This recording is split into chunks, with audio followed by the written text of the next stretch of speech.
kemarin bicara kok susah ya mengajukan aspirasi-aspirasi yang baik bagi pembangunan hukum, tetapi selalu gagal di DPR.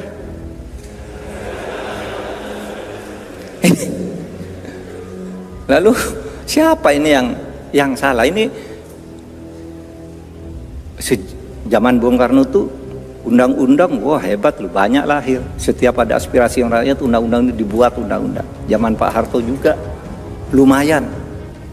Nah sekarang ini undang-undang penting, nggak bisa lahir.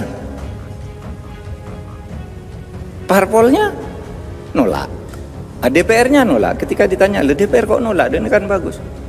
Bos,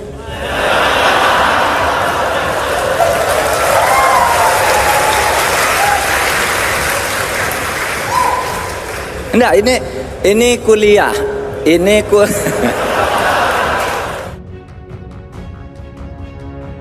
Dalam acara dengar pendapat antara Pak Mahfud MD dengan Komisi 3 minggu kemarin, Pak Mahfud mempertanyakan kenapa lama diputuskan RUU perampasan aset untuk jadi undang-undang. Maka video sebelum ini menjawab dengan terang dan jelas bahwa ternyata yang menentukan anggota DPR adalah para ketum yang harus dilobi para ketum tersebut kalau ingin pemberantasan korupsi tuntas. Karena RUU baru bisa menjadi undang-undang kalau disetujui oleh DPR. Dan kalau para ketum tidak setuju atau belum menyetujuinya, ya lupakan. Akan jadi lama seperti saat ini. Karena sesungguhnya jangan-jangan Indonesia memang para ketumnya tidak ingin Indonesia bebas dari korupsi di Indonesia. Jadi kita kira selama ini wakil rakyat itu beneran mewakili rakyat, ternyata mewakili ketum. Oke, kita lanjut ya. Bayangkan dengan adanya undang-undang perampasan aset, maka para koruptor bisa dimiskinkan selain dihukum mati. Perampasan aset itu penting karena selama ini yang menikmati adalah anak dan istri pejabat tersebut. Jadi kalau koruptornya dihukum mati, hartanya dirampas, keluarganya belajar bahwa mereka selama ini hidup dari uang haram, uang maling. Jangan sok pamer dahulu seperti yang selama ini Anda lakukan seakan-akan dunia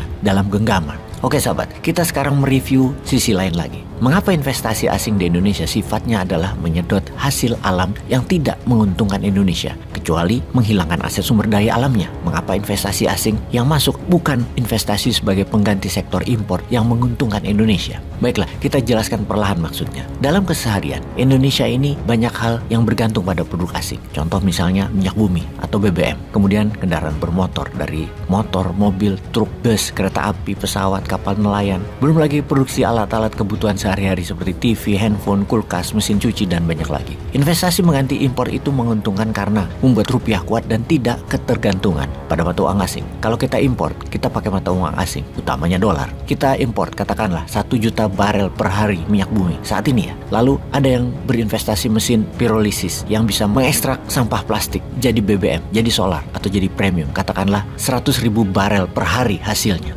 Maka yang tadinya kita impor 1 juta barel per hari, atau kalau harga crude saat ini adalah $80 per barel, maka Indonesia itu importnya, crude-nya adalah 80 juta dolar per hari. Atau 80 juta dolar per hari itu adalah sekitar 1,2 triliun rupiah per hari. Ingat lo ya, triliun per hari. Kalau ada produksi lokal pirolisis tersebut, maka importnya jadi katakanlah 70 juta dolar, hanya 1 triliun. Alias kita hemat per hari, nggak tergantung dolar, 10 juta dolar. Pirolisis karena beli plastik bekasnya rupiah dan dijualnya rupiah, katakanlah harga premium sekarang adalah 10.000 rupiah per liter, maka tidak ada kebutuhan dolar, rupiah muter di rupiah. Itulah yang namanya investasi yang mereplace atau menggantikan impor. Pabrik Tesla kalau di Indonesia, pabrik handphone Samsung kalau di Indonesia, namanya mereplace impor. Itu program dedolarisasi, program penguatan rupiah. Kalau kita bisa perlahan mereplace impor, maka Indonesia akan menjadi negara mandiri. Nah ini yang jadi pertanyaan, mengapa asing tidak invest di Indonesia kecuali yang menjual sumber daya alam? Maka suatu hari nanti pasti Indonesia akan kehabisan sumber daya alamnya. Dan Indonesia tidak bisa bertahan karena kita bukan negara produsen untuk kebutuhannya sendiri. Tidak bisa kita penuhi.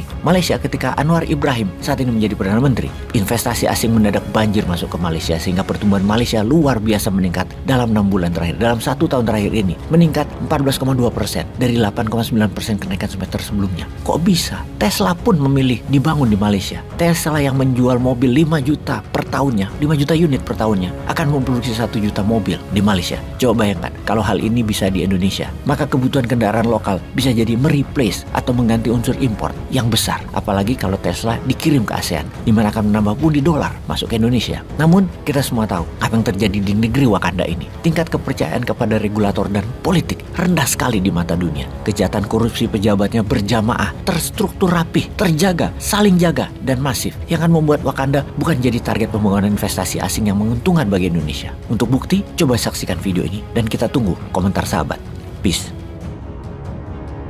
DPR ini Pak, tahu semua orang salahnya Pak, aibnya tahu, tapi kami berdisiplin, tidak mengumbar aib.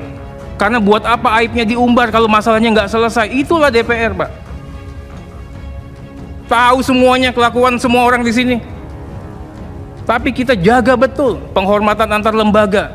Bagaimana kalau kami serang si A rakyat tidak percaya sama si A, gaduh lagi. Bagaimana kalau kita lihat polisi nggak benar, kita katakan polisi nggak benar, gaduh lagi. Kita tahan, Pak. Selalu kita katakan mereka baik. Nanti koreksinya di ruang tertutup.